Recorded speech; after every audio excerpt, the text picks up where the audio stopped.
Hello my dear first year students.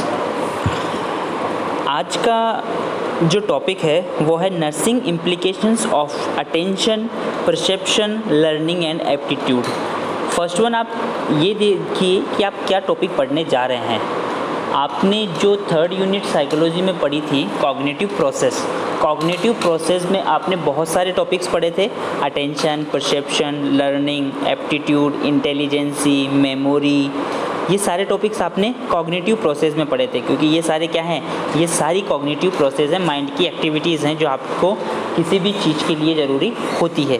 ठीक है, आप किसी भी थिंग का अगर सिस्टमेटिक वो से प्रॉब्लम सॉल्यूशन करते हो तो इन सारी चीज़ों का आप यूज़ लेते हो। ठीक है, आज जो अपन क्लास में देखने जा रहे हैं कि ये जो भी आपके कॉग्निटिव प्रोसेस है जिसमें आप अटेंशन, परसेप्शन, लर्निंग, एप्टीट्यूड, इनका आप यूज़ लेते हैं, इन चीज़ों का यूज़ नर्सिंग में कैसे है। ठीक, समझ रहे हो आप इन चीज़ों का नर्सिंग फील्ड में कैसे इम्प्लीमेंट कर सकते हो, ये चीज़ आप आज की क्लास में पढ़ोगे।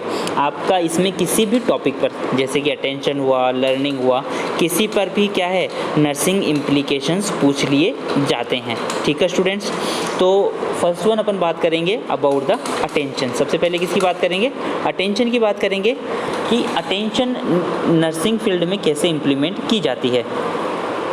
Attention help in bringing mental alertness and preparedness. Attention क्या करती है, हेल्प करती है पर्सन की आपके माइंड में अलर्टनेस लाने के लिए और चीज़ों के लिए आपको प्रिपेयर करती है। मैंने आपको जब अटेंशन पढ़ाया था तो आपको मैंने अटेंशन में बताया था बेटा कि जैसे आप किसी रेलवे स्टेशन पे जाते हैं, ठीक है, तो वहाँ पर किसी भी ट्रेन के लिए कोई भी स्टेटमेंट जब आता है कि वो वाली ट्रेन उस रेलवे जंक्शन पर आने वाली है या वो ट्रेन वहाँ से रवाना होने वाली है, तो ये क्या है, उस चीज़ के लिए आपकी माइंड की अटेंशन जाती है। क्या करती है, आपके माइंड की अटेंशन उस चीज़ के लिए जाती है।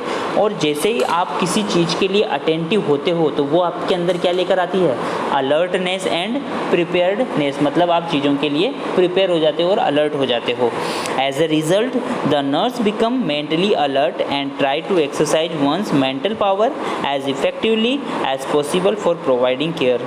तो इससे क्या होता है, अगर नर्सिंग फील्ड की बात करें तो नर्सिंग फील्ड में एज ए नर्स आप मेंटली अलर्ट हो जाते हो और आप क्या करते हो, जो आप पेशेंट को केयर प्रोवाइड करवाते हो वो आप प्रॉपरली अटेंटिव होकर केयर प्रोवाइड करवाते हो। मीन्स प्रॉपर अटेंटिव होकर उसको क्या करते हो, आप अच्छी और क्वालिटेटिव केयर प्रोवाइड करवाते हो अटेंशन का यूज़ लेकर।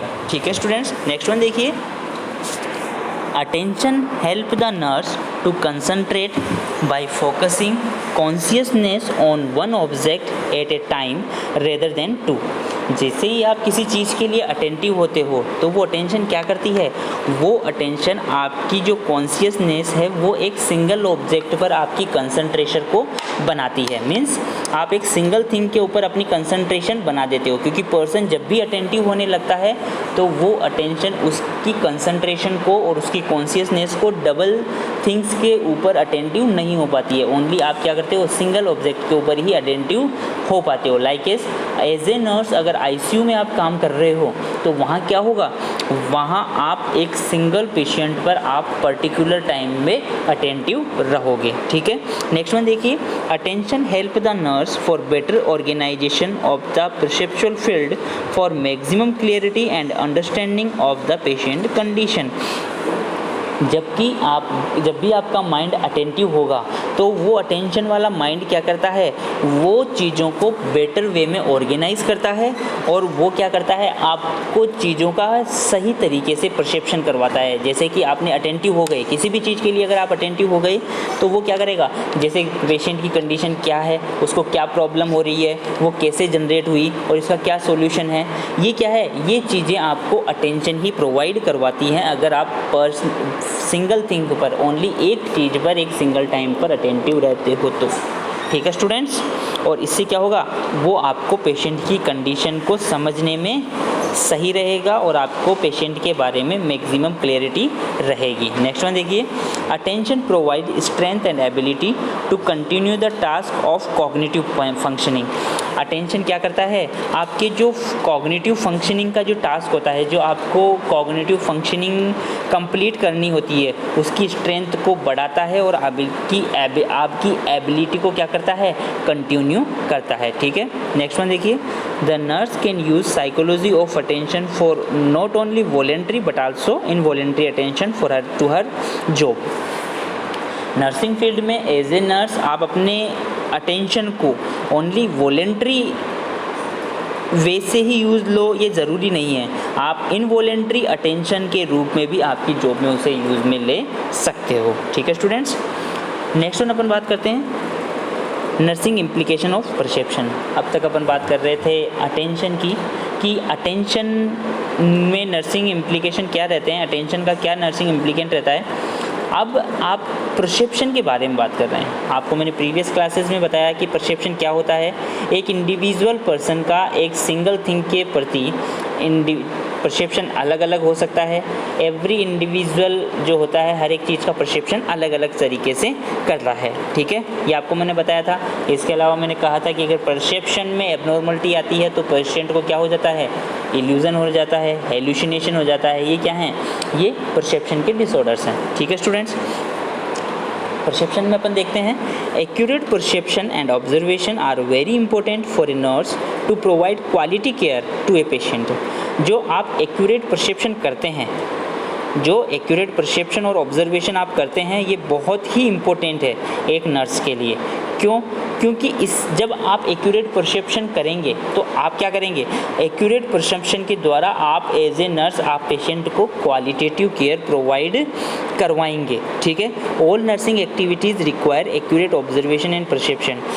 जो भी प्रोसीजर होते हैं उसमें क्या ज़रूरी होता है, वो सबसे ज़्यादा ज़रूरी होता है एक्यूरेट परसेप्शन। लाइक एज अगर आप किसी पेशेंट के वाइटल साइन ले रहे हैं या आप मेडिकेशन से एडमिनिस्ट्रेट कर रहे हैं, तो इसमें एक्यूरेट परसेप्शन ज़रूरी है। जैसे कि अगर आप वाइटल साइंस ले रहे हैं और किसी पेशेंट का ब्लड प्रेशर 240/110 है, बट आपने एक्यूरेट परसेप्शन नहीं किया और उसको आपने 130/90 लिख दिया, तो वो उस पेशेंट के लिए हार्मफुल रहेगा और वो क्या है, क्वालिटेटिव केयर प्रोवाइड नहीं करवाता है। और वैसे ही जैसे एडमिनिस्टर मेडिकेशंस में है, अगर किसी मेडिकेशंस को एडमिनिस्टर करने का जो ड्रॉप फैक्टर वो 16 ड्रॉप फैक्टर है और वो आपने 60 ड्रॉप फैक्टर कर दिया और आपने एक्यूरेट परसेप्शन नहीं किया, तो वो क्या है, वो पेशेंट के लिए हार्मफुल है और वो पेशेंट को क्वालिटेटिव केयर प्रोवाइड नहीं करवाता है। ठीक है स्टूडेंट्स, परसेप्शन में सेकंड वन देखिए, if nurse is not a perfect observer, nurse will not be able to note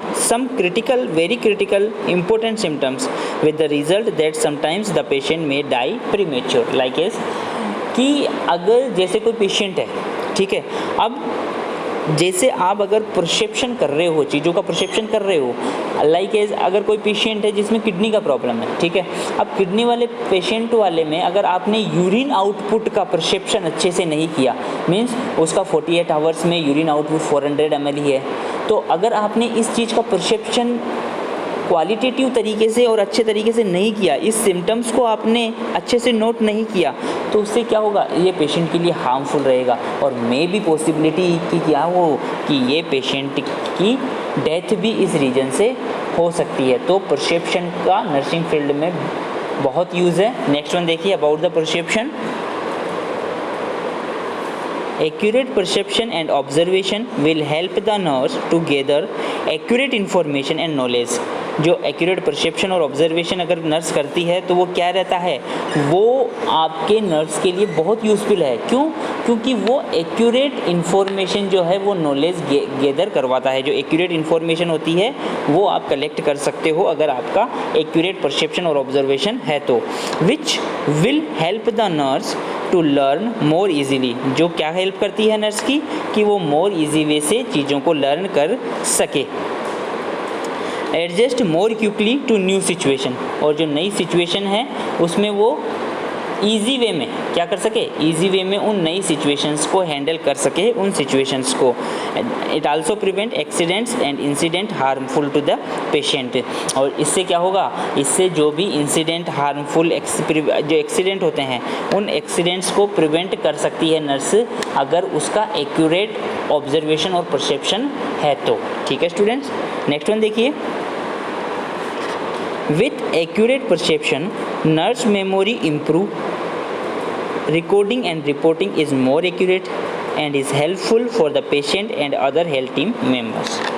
अगर आपने चीज़ों का एक्यूरेट परसेप्शन किया है, एक्यूरेट परसेप्शन चीज़ों से मीन्स अबाउट द पेशेंट, अगर पेशेंट की कंडीशन के बारे में अगर आपने एक्यूरेट परसेप्शन किया है तो वो क्या करेगा, और तो नर्स मेमोरी इम्प्रूव, अगर एक्यूरेट परसेप्शन होता है तो उससे क्या होता है, उससे नर्स की मेमोरी इम्प्रूव होती है। और इससे क्या होता है, क्योंकि आपको पता है कि नर्सिंग फील्ड में क्या चलता है, शिफ्टिंग चलती है। शिफ्टिंग से मीन्स जैसे कि एक शिफ्ट खत्म होने के बाद दूसरी शिफ्ट में दूसरी नर्स आएगी, तो जब आपकी मेमोरी एक्यूरेट परसेप्शन के कारण इम्प्रूव होगी तो उससे क्या है, जो रिकॉर्डिंग और रिपोर्टिंग है, मतलब नेक्स्ट शिफ्ट में आने वाली जो नर्स है उसको आप एक्यूरेटली पेशेंट की प्रीवियस कंडीशन के बारे में एक्सप्लेन करोगे।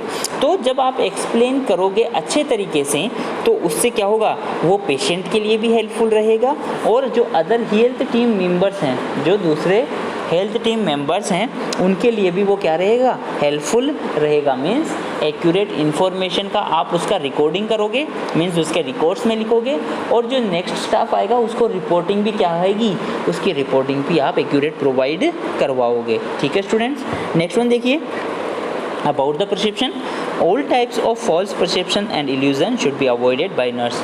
और एज ए नर्स आपको क्या करना है, जो भी फॉल्स परसेप्शन और इल्यूजन है, जो भी फॉल्स परसेप्शन और इल्यूजन है वो क्या करने हैं, आपको अवॉइड करने हैं एज ए नर्स। ठीक है, नेक्स्ट वन देखिए, nursing implications of learning. Learning के नर्सिंग इम्प्लीकेशंस क्या क्या हैं, आपने अब तक किस किस के देखे nursing implications. First one about the perception, perception की क्या क्या नर्सिंग इम्प्लीकेशंस हैं, और सेकंड वन अटेंशन, अटेंशन को नर्सिंग फील्ड में कैसे यूज़ किया जाता है और परसेप्शन को कैसे यूज़ किया जाता है, इसके बारे में आप बात कर रहे हो। उसके बाद में थर्ड वन आप बात करते हैं लर्निंग, लर्निंग की क्या नर्सिंग इम्प्लीकेशंस हैं उसके बारे में देखिए कि कैसे लर्निंग हेल्पफुल है नर्सिंग प्रोफेशन में। First one, learning is fundamental to the development and modification of behaviour. जब भी कोई इंडिविजुअल पर्सन लर्निंग की प्रोसेस करता है तो वो क्या करती है, जब भी आप किसी चीज़ को लर्न करोगे तो वो आप में डेवलपमेंट करेगी और आपके बिहेवियर में मॉडिफिकेशन करोगी। क्यों, क्योंकि अगर जैसे आपने कोई प्रोसीजर है या कोई भी स्किल पावर है, अगर वो चीज़ आपने लर्न कर ली एक्यूरेटली तो वो आपका पर्सनल डेवलपमेंट भी करेगी और आपके बिहेवियर में भी क्या करेगी, मॉडिफिकेशन करेगी। Thus knowledge of the learning process may be useful applied to many clinical situations and academic work. इसलिए जो आपकी लर्निंग प्रोसेस की जो नॉलेज है, आपकी जो लर्निंग प्रोसेस की जो भी आपकी नॉलेज है वो अप्लाई करोगे किसमें, क्लिनिकल सिचुएशन में या एकेडमिक वर्क में, वो आप कहीं भी अप्लाई करो वो आपके लिए क्या रहेगी, बहुत यूज़फुल रहेगी। Next one, learning method have wide applications in educational setting. In programmed learning, the material to be learned is broken up into small easy steps so that the learner can accomplish without frustration. Learning का जो method है उसमें क्या करोगे आप, जब भी educational settings में उनको अप्लाई करने लगो तो एजुकेशनल सेटिंग्स में क्या है, उसको इजी स्टेप्स में आप कैरी आउट करो। जैसे भी आप जो भी चीज़ें आप लर्न करना चाह रहे हो वो जो चीज़ें हैं उनको क्या करना है आपको, फर्स्ट वन इजी स्टेप्स में आपको उनको ब्रेक डाउन करना है। मतलब आप इजी वे में स्टेप बाय स्टेप उन चीज़ों को लर्न करो, उससे क्या होगा, आप विदाउट फ्रस्ट्रेशन क्या करोगे, उन लर्निंग वाली चीज़ों को क्या करोगे, एकम्प्लिश कर सकोगे स्टूडेंट्स। ठीक है यहाँ तक। नेक्स्ट वन देखिए, application of reinforcement principle can after and increase productivity both in studies as well in vocation. जो भी आप लर्न कर रहे हो उसमें आपको क्या अप्लाई करना है, रीइंफोर्समेंट प्रिंसिपल।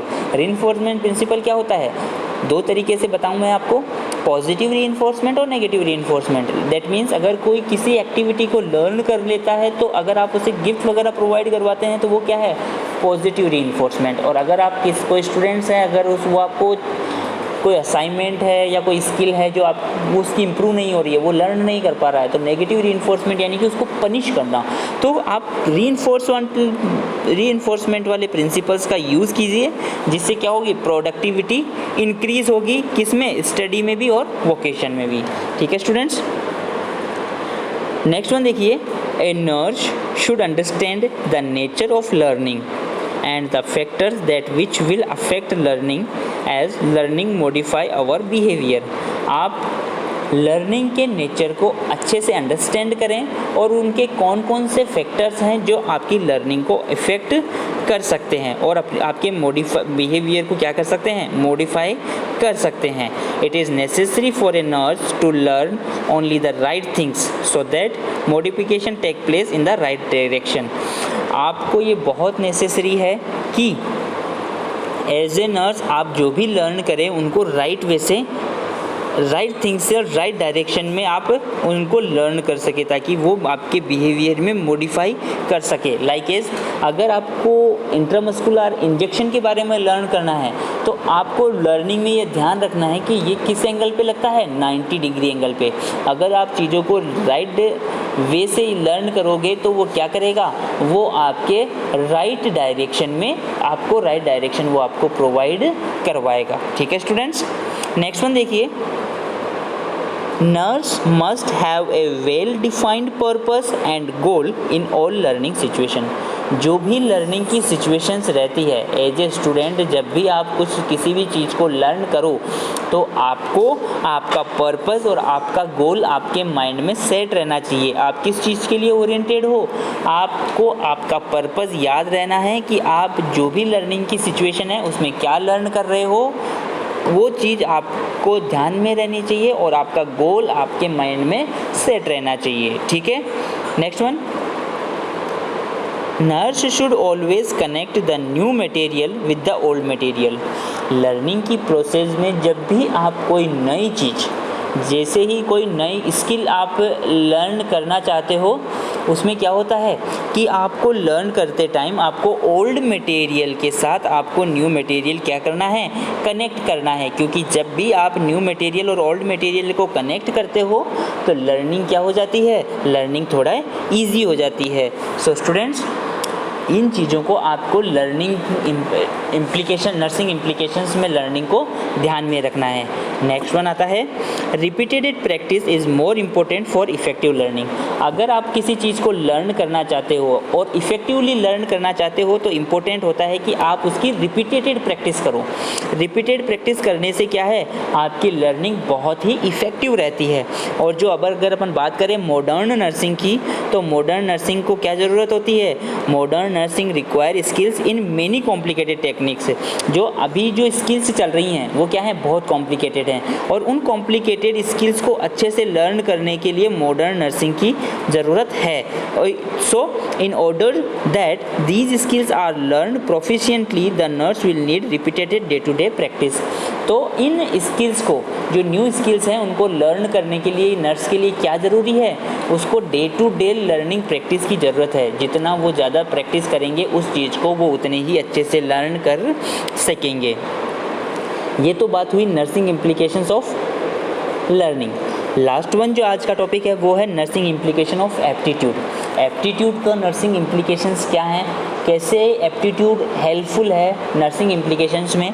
आप लोगों को मैंने जब एप्टीट्यूड पढ़ाया था तो सिंपल कॉन्सेप्ट दिया था कि एप्टीट्यूड का मीन्स होता है एक पर्सन में एक क्वालिटी होना। ठीक है, उसको अपनी क्वालिटी के बारे में पहचानना, उसका मेजरमेंट करना कि वो किस तरीके से इसको अच्छे से अच्छे परफॉर्म कर सकता है, वो है क्या है, एप्टीट्यूड है। अब इस चीज़ का वो नर्सिंग इम्प्लीकेशंस क्या कर सकता है। नर्सिंग इम्प्लीकेशंस में देखिए, knowledge of the aptitude, their measurement and condition will be helpful to the nurse to develop a proper aptitude for her profession and to guide those around her in entering profession according to their aptitude। Person को अपने aptitude की knowledge होनी चाहिए, means अपनी quality के बारे में उसको नॉलेज होनी चाहिए, उसका मेजरमेंट वो कर सके। क्योंकि जो उसका एप्टीट्यूड है, उस नर्स का एप्टीट्यूड है, वो एप्टीट्यूड वो नर्स अपने आप में डेवलप करे और उस एप्टीट्यूड को अपने प्रोफेशन में यूज़ करे, क्योंकि जो उस प्रोफेशन में जिस चीज़ में उसका एप्टीट्यूड है वो उसी प्रोफेशन में क्या करे, एंटर करे। जैसे कि अगर किसी ओटी नर्स अगर वो अच्छे से काम कर सकती है तो उसी फील्ड में जाए, एज ए आईसीयू में अगर वो अच्छी काम कर सकती है, किसी स्पेसिफिक सिजेरियन में अगर वो स्पेसिफिक फंक्शनल है, तो वो क्या है, एप्टीट्यूड है। और अगर आपका स्पेसिफिक एप्टीट्यूड है तो वो नर्सिंग फील्ड में इस तरीके से इम्प्लीमेंट है कि आपकी अपनी क्वालिटी पहचानना है, उसका मेजरमेंट करना है और उसको इस तरीके से डेवलप करना है कि उसका आपके प्रोफेशन के लिए आप अच्छे से यूज़ कर सकें स्टूडेंट्स। सेकेंड वन देखिए, knowledge of the aptitude will also give her optimism in her own future success, क्योंकि जब वो अपने एप्टीट्यूड को पहचान लेगी तो वो क्या होगा, वो उसके फ्यूचर सक्सेस के लिए बहुत ही हेल्पफुल रहेगा। ठीक है। और लास्ट वन देखिए, if nurse has an aptitude for her profession he is bound to be a successful nurse. और अगर एज ए नर्स आपका स्पेसिफिक एप्टीट्यूड जो है वो आपके प्रोफेशन के लिए ही है, वो आपके प्रोफेशन में ही आपका एप्टीट्यूड है, तो वो क्या होगी, वो अपने फ्यूचर में क्या बनेगी, एक सक्सेसफुल नर्स के रूप में जानी जाएगी। सो एप्टीट्यूड भी नर्सिंग इम्प्लीकेशंस में बहुत इम्पोर्टेंट है। ओके स्टूडेंट्स, आज के लिए इतना ही। जो रिमेनिंग 3 टॉपिक्स हैं नर्सिंग इम्प्लीकेशंस के वो सेकेंड क्लास में पढ़ेंगे, और इन दोनों क्लासों में आपके जो भी कॉग्निटिव प्रोसेस हैं उनके टोटल नर्सिंग इम्प्लीकेशंस कंप्लीट हो जाएंगे। Okay students, thank you so much.